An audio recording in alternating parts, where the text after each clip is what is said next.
Hey guys, it's your girl Scarlett here. I'm going to give you a few quick announcements before we jump into our home group tonight. First, next Sunday is Halloween. We're super pumped about it. It's going to look a little different. This next Sunday, we're going to be meeting from 5 to 6 p.m. instead of 6 to 8. So we're cutting it down a little bit so that way you can enjoy your Halloween night. We invite you guys to dress in your best costumes ever. We're really excited to see what people show up as. Please someone show up as Lane, because I think that would be iconic. But we would love to see you guys dressed out and decked out for Halloween night. We're going to have a photo booth, we're going to have all types of treats, and then we're going to be concluding our series playlist. So come on out at 5 p.m. Also, Halloween night, we're going to be starting Humans versus Zombies. And if you've never heard this before, this is something you want to tune in for. So this is for our high school students. Humans versus Zombies is like a giant game of tag that you totally want to be a part of. So we're going to have 2 zombies at Marble Falls and Faith Academy that will start us out, and they're going to try to take over the group that is joining us. And so you can go ahead and sign up for that now. We're going to give the info to your leaders to send out to you guys. You can sign up via Remind, and then you must be present Halloween night because we'll be starting at 5 p.m. So all the big things are happening next Sunday that you do not want to miss. We're really looking forward to being all back together. We hope that you enjoy your home group tonight, and so let's get started.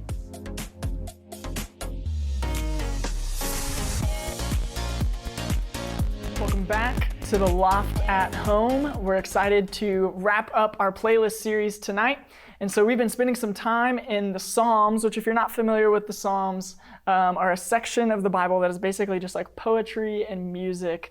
It acts as a playlist, and just like you and I have our playlists that help us connect maybe with certain emotions or feelings in a moment, the Psalms do us for that, and they ground them in God. And the best thing about the Psalms that we're going to find out tonight is that the Psalms do not brush away our feelings, but instead they let us feel all of those things, and then they anchor them to what is true. Now, when I was a kid, I had a whole lot of fears, and it's weird being a dad because I can see those playing out in my kid. And one of the things that Emery and I have in common as kids was that we were afraid of being left. Okay, and so I always had this fear, right, when my parents were getting into the car, that they were going to somehow forget to put me in the car as well. Or I'll never forget being very, very small, and my dad was always working on a project or something, so I feel like we spent a crazy amount of time in Lowe's, and we're walking out of Lowe's, and my dad is just walking significantly faster than me, and he walks out of the doors, and the automatic doors shut.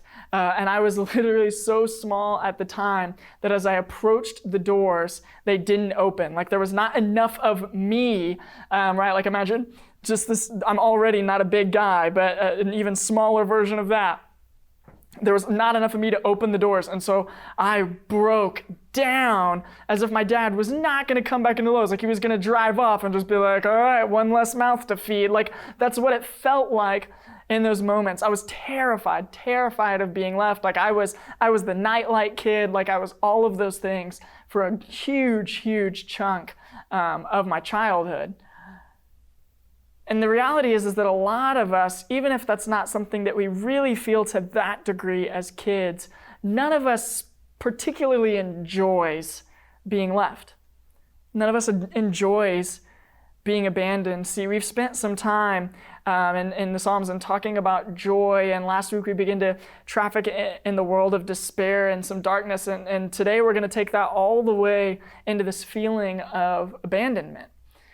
And the reality is for a lot of you sitting in houses right now, man, you have felt abandonment to some degree, right? Like maybe you felt it really close at home, and you felt it from a parent. Maybe your parents split up, or one of your parents walked out on you, or maybe you never even knew a parent in whatever setting it is, or maybe your parent passed away when you were real young, and that even though they didn't opt to leave you, it just still feels like abandonment because their presence is not there. Maybe you felt abandoned by coaches, right? Some of you who are athletes who find yourselves playing a sport, and you find yourself being really emotionally connected to these men and women who are training you and investing in you as an athlete, and then they just go to another school or they move to another district, and all of a sudden they're not there, and you've attached your relationship to them and the sport that you love for so long, and it feels like they've abandoned you. Maybe you feel that from friends. Maybe you've had friends for a really long time that now, as you're beginning to move into the world of middle school and high school and social structures are changing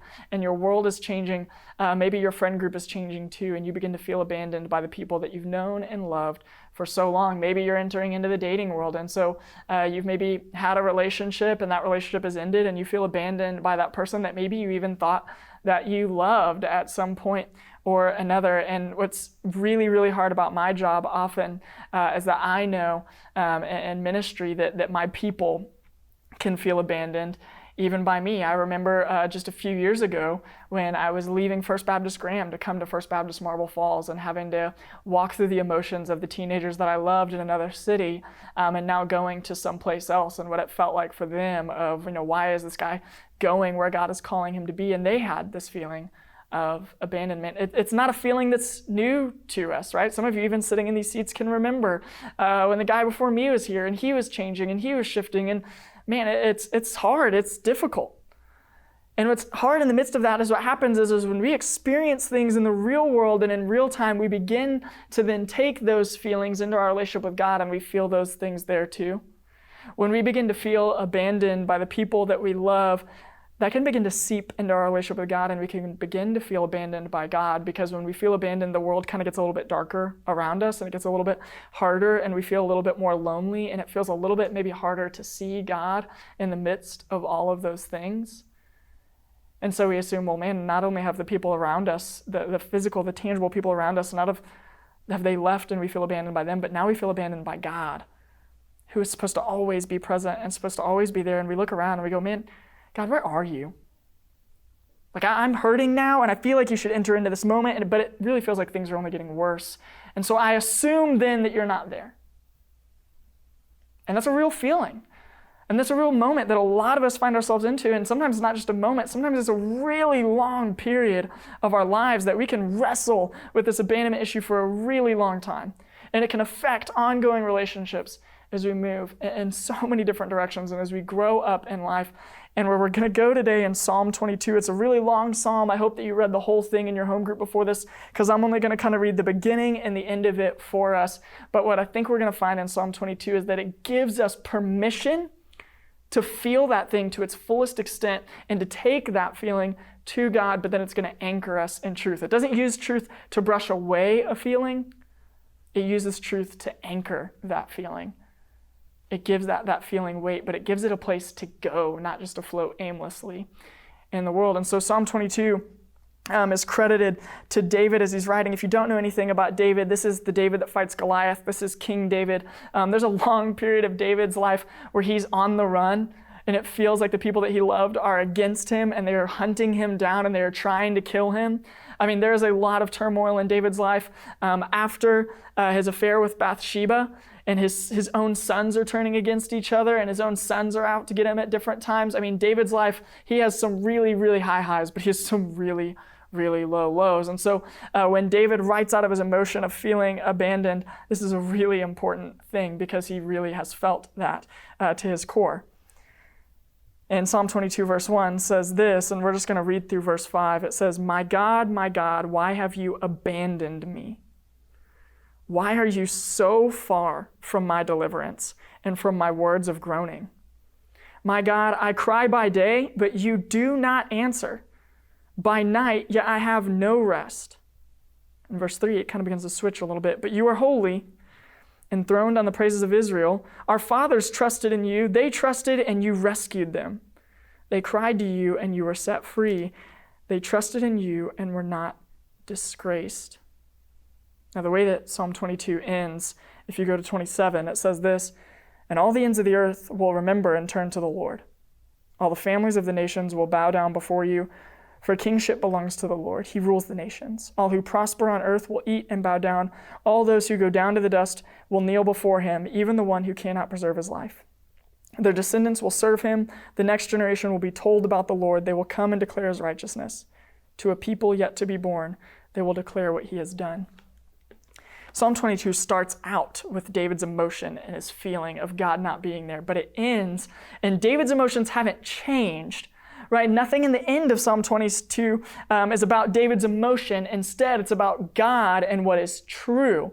And so David's emotions haven't changed. He's just communicating what is true about God. And what I really think that David's doing is he's trying desperately to remind himself that when he thinks that God isn't going to show up in a moment and where he feels a thing in a moment, that God is actually going to do things not just in his life, but in generations to come.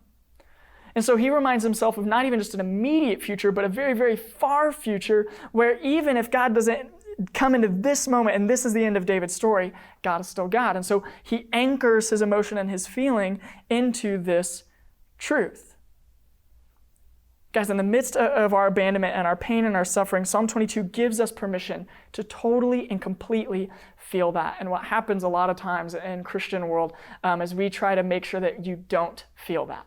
We often try to come and cover that up and push to goodness and push to this positive story, and we don't want you to feel that way for too long. But here's the deal, right? Just like with any good playlist, the best music that we love, right, is the music that we go and we listen to in our room when no one's around, and we put our earbuds in, we put our AirPods in, and it just helps us come in tune with our emotions, and it feels like it's a place that we can go that we can't go to anyone else with.